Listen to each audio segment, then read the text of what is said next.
All right, we're in Unit 4, Lesson 3, and this is the Go problem set. So, and remember the ready and the go are like the retrieval that we did do in class. I think with the exception of my 4B class today because we ran out of time, but, all right, so the go, you're asked to locate the x-intercept and the y-intercept in the table, and then write each as an ordered pair. So remember that the x-intercept is when the graph is on the x-axis, and that is where y equals 0. So in a table, I'm looking for values where y equals 0, and we could have more than one x-intercept, but a function could only have one y-intercept. So that's going to be where we're on the y-axis, and that is where x equals 0. So I'm actually going to do all of these kind of at once. So I'm going to start with looking for all of my x-intercepts. And so in each of my tables, I'm going to look for where y is 0 if it's 0.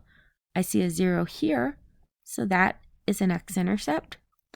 In number 12, I see a 0 right here in my y column. That is an x-intercept. And in number 13, I see a 0 here in my y column. So my three x-intercepts in question 11, 2, 0, in question 12, 18, 0, and in question 13, 2, 0. And we talked in class about how we understand interval notation, and ordered pairs could look the same, but in context, we know these are ordered pairs because intercepts represent points, specific points, not intervals. Okay, so now I'm going to look for all of my y-intercepts. And I'm going to look in my table for anywhere x is 0. So in number 11, that is at 0, 4. In number 12, that is at 0, -6. And in number 13, that is also at 0, 4. In fact, I'm starting to wonder if 11 and 13 aren't just the same equation or the same function, but we're just looking at slightly different tables. I'm pretty sure that is what's happening there. Okay, so our y-intercept for 11, we said is 0, 4. For 12 is 0, -6. And for 13 is, well, 0, 4 again. All right, then we are doing it again on a graph. So in numbers 14 and 15, we're looking for that x-intercept, that y-intercept. So here I think it's easier to just think we're on the axis. But again, my x-intercept is where y is 0, and my y-intercept on the y-axis where x is 0. So on number 14, if I find my x-intercept first, that is at 3, 0. If I look for my y-intercept, it looks like we're going right here through where y is equal to 9.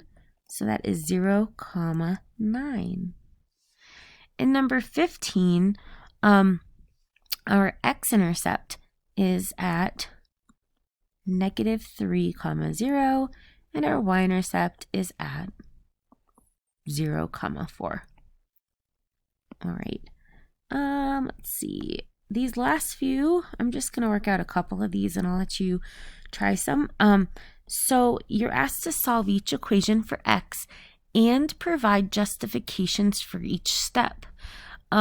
We talked about these in class, and as you justify, you could say other things, but these properties are really easy to remember because the property is just named after the operation.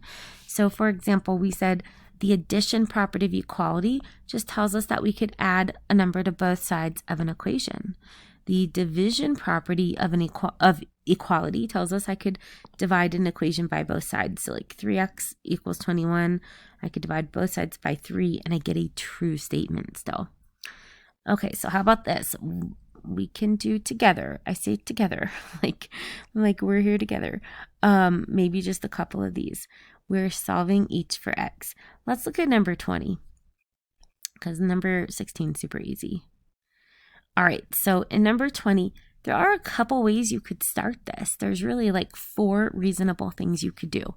You could either subtract 3x from both sides, add 10 to both sides, subtract 2x from both sides, or subtract 12 from both sides. If it were me, and it is me because I'm the one making the video, I like to subtract 2x in this case from both sides, and it doesn't really matter. Just my brain doesn't want x to have a negative coefficient if it doesn't have to. So by subtracting 2x initially from both sides, I can subtract 2x from 3x. That gives me 1x, or just x. And so my new equation is x minus 10 equals 12. And we call this, what we just did to like justify our work is called the subtraction property of equality. I'm just going to abbreviate. When you start writing proofs in geometry next year, you will very much have to do this. In fact, we are kind of doing a mini proof. So this is really preparing us for like constructing viable arguments at the level at which we must in geometry. So it's important that we show and describe our work. All right, so lastly, there's only one more step to do for this problem. We have x minus 10 on the left, and we want to isolate x. So I need to undo the subtraction of 10. And in so doing, I get x by itself on the left. Since subtracting and then adding 10, those processes undo each other.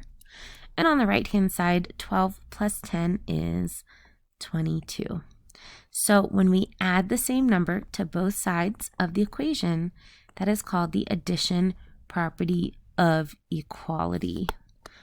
I am just abbreviating kind of terribly there. Okay, let's look at, let's just look at like one more question. How about, I'm saying it like you're here to choose. 21 and 22 look different to the others than, or different than the others.